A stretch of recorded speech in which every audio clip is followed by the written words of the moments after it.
Hello everyone, welcome to my first ever video. Today I'm going to be making my absolute favourite lemon drizzle cake. Light, moist, with a zingy drizzle. First I'm going to cube 225 grams of butter. The butter has been left out at room temperature for a couple of hours beforehand just to make sure that it's nice and soft and ready to be creamed with the sugar.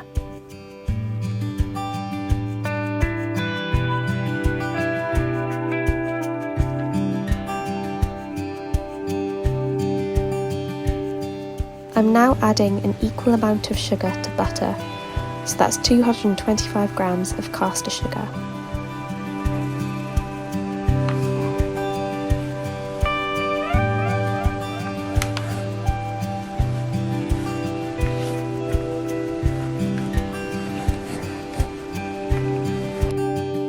I'm now mixing the two together until I get something that's light, creamy and fluffy.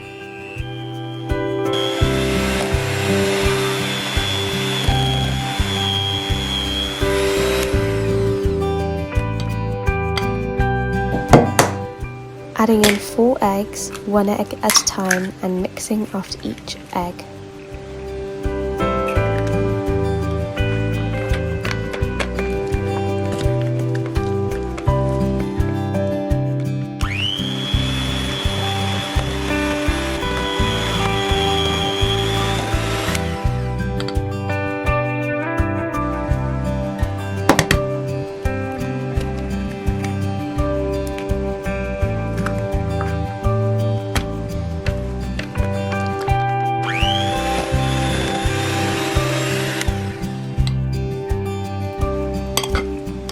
I'm also going to scrape down the bowl, just so that everything's incorporated nice and evenly.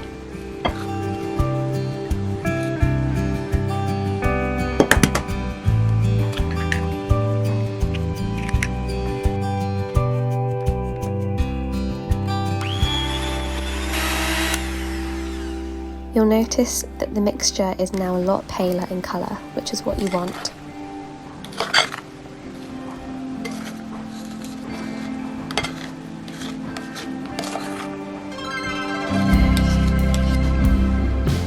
Final egg.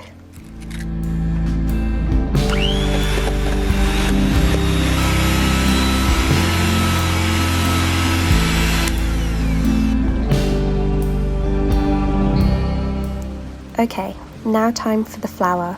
Again, I'm going to add an equal amount of flour as I did butter and sugar, so that's 225 grams of self-raising flour. If you don't have self-raising flour, you could also use plain flour with a couple of teaspoons of baking powder added to it. You want to add 2 teaspoons of baking powder to every 150 grams of plain flour you use. I'm now folding the flour into the butter, sugar, egg mixture, and I'm using quite a big spoon to do this. I just find that I can mix together everything with fewer motions, which means that I knock less air out of the mixture.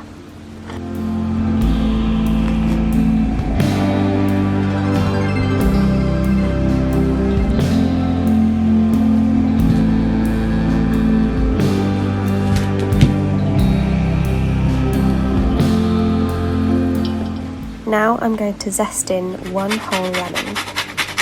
You want to make sure these are unwaxed, otherwise make sure you wash them with hot water beforehand.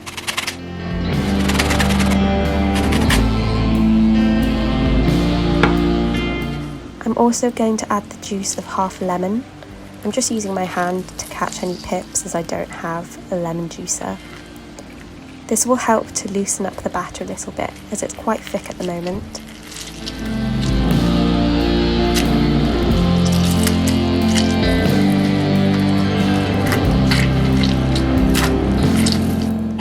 And just give it a nice mix.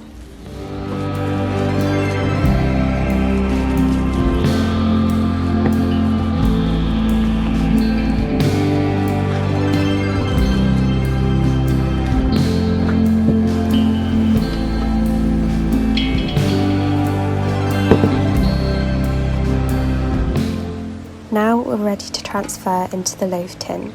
I'm using a 2-pound loaf tin and I'm going to grease it with the leftover butter wrapper.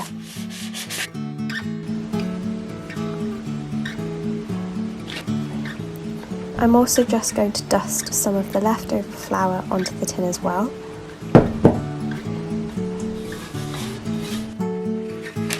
Now you don't have to add parchment paper if you've already greased the pan, but I like to line it just so that it's easier to take the cake out when it's done. Now just fill up the pan.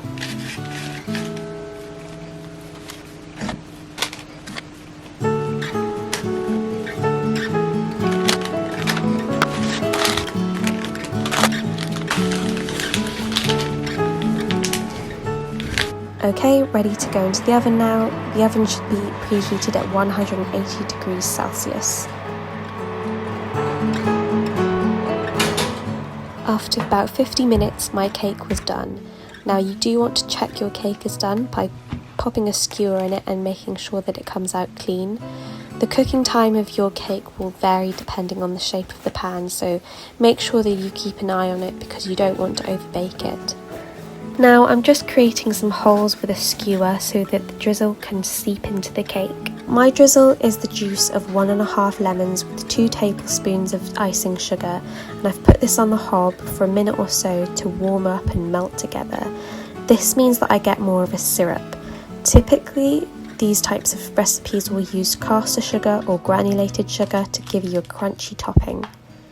Instead, mine is a syrup that will soak into the cake. The more sugar that you add to the drizzle, the more sweet and less zingy it will become. I like mine to be quite zingy and tangy, so I only add a couple tablespoons of sugar in. And we're ready to serve.